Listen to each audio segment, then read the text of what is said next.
কিছুদিন মনে মনে ঘরের কোণে শ্যামের পিড়িতে রাখি গোপনে, কিছুদিন মনে মনে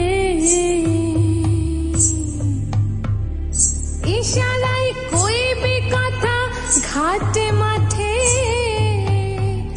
দেখিস যেন কেউ না জানে, কেউ না বোঝে, কেউ না শোনে।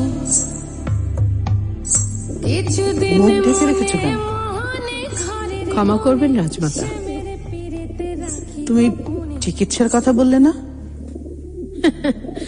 আমি শুধু আপনার শরীর ভালো করার ওষুধই আনিনি, আপনার মন ভালো করার গল্পও এনেছি।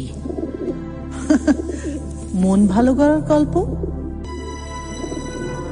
আজ থেকে প্রায় ৩৮ বছর আগের কথা। এক দেশে ছিল এক রাজা, তার কোনো সন্তান ছিল না। একদিন এক দরবেশের আশীর্বাদে তার রানী গর্ভবতী হলেন।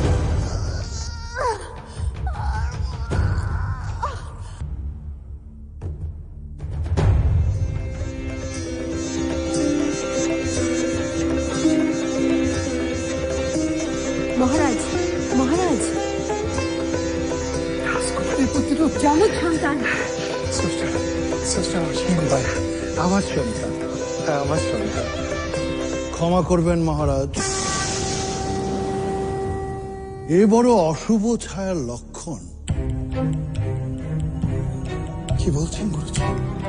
একজন রাজপুত্র মানে রাজ্যের শান্তি এবং কল্যাণ।